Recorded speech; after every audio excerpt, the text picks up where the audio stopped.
कल मैं मुल्तान में गया था, एक वहाँ निश्तर की एलुमनाई का एक फंक्शन था जिसमें उन्होंने मुझे गेस्ट बनाया था, क्योंकि वो जो बैच था N38 वो सारे मेरे स्टूडेंट थे। तो वहाँ उन्होंने कहा कि कोई ऐसी बात ना कीजिएगा जो डॉक्टरी की बात हो। कहते हम डॉक्टरी की बातें कर करके, लोग इंग्लैंड से आए हुए थे, अमेरिका से आए हुए थे। तो मैंने उनको ये बताया और मैंने वीडियो अपलोड भी की है कि वेल बीइंग है ना, कि इंसान खुश है, उसका क्या क्राइटेरिया है जिससे पता लगे कि इंसान खुश है।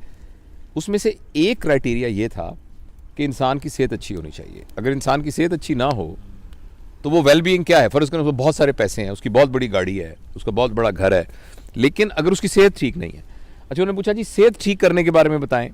मैंने कहा जी उसमें से जो अहम है ना वो 4 बातें हैं।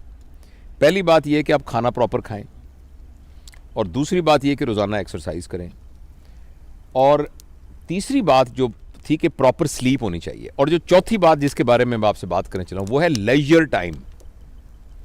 लेजर टाइम क्या होता है? जो आप दुकान पे बैठते हैं वो लेजर टाइम नहीं है, जो आप शॉपिंग करने जाते हैं वो लेजर टाइम नहीं है, जो आप फर्ज करें मैं सर्जन हूं, मैं ऑपरेशन को बड़ा एंजॉय करता हूं, मगर ये भी लेजर टाइम नहीं। Work time is not a leisure time. Leisure time वो होता है जिसमें आपका कोई एजेंडा ना हो।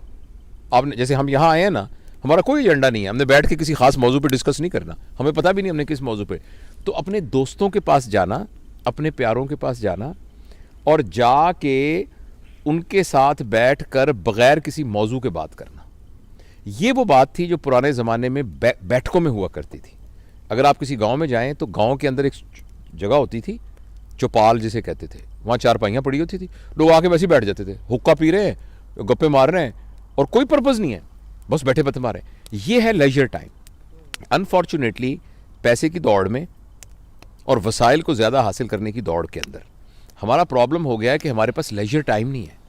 और आपने ये चीज़ अगर देखनी हो ना तो वेस्ट में जाके देखें कि वहाँ इतनी कैलकुलेटेड लाइफ है कि एक महीना, मैं अभी इंग्लैंड जाना था तो मेरे एक दोस्त आए, तो मैंने कहा मैं आऊँगा, वो कहते बहुत मुझे खुशी होगी लेकिन मेहरबानी करके मुझे 2 महीने पहले बताना। अच्छा, हमारे गाँव में ये होता था कि जैसे पंजाबी में ना पैण ये कह के दरवाज़ा खोल के अंदर चले गए। पैण भी ज़ोर से इसलिए कहते थे कि अगर किसी ने पर्दा वर्दा ना किया हो, सर पे दुपट्टा नहीं है तो वो ले लो।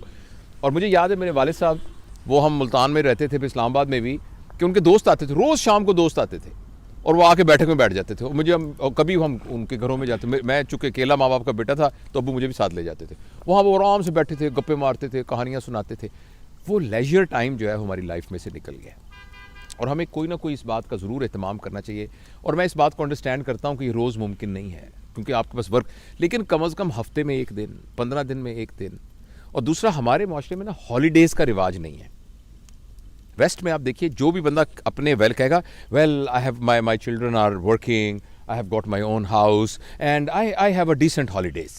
तो डिसेंट हॉलीडेज़ होना जो है ना वो एक क्राइटेरिया है वेल बीइंग का। लेकिन हम आजकल हमारे इस माशरे में ना हॉलीडेज़ का कॉन्सेप्ट नहीं है।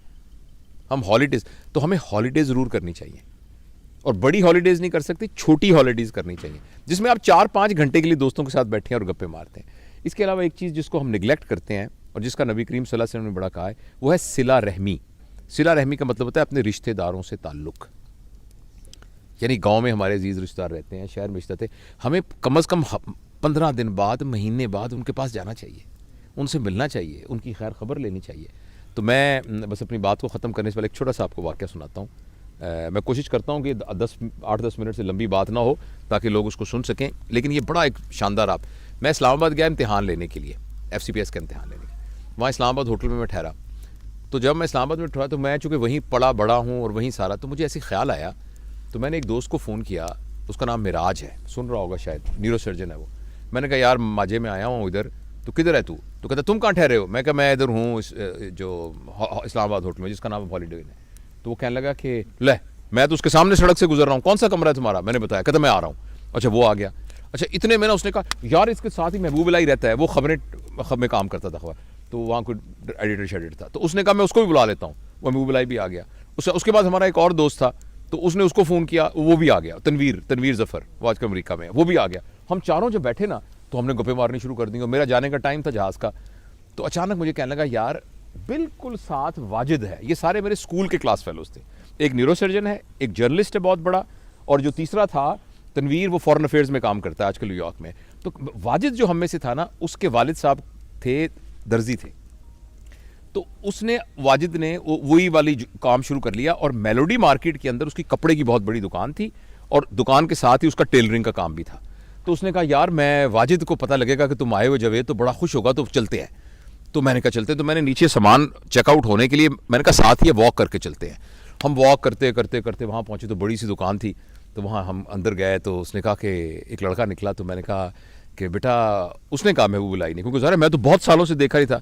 तो वो कहने लगा कि वाजिद किधर है वाजिद साहब? तो उसने गौर से देख के कहने लगा आप अंकल कौन है? तो हमने कहा हम वाजिद के क्लास फेलो हैं सारे।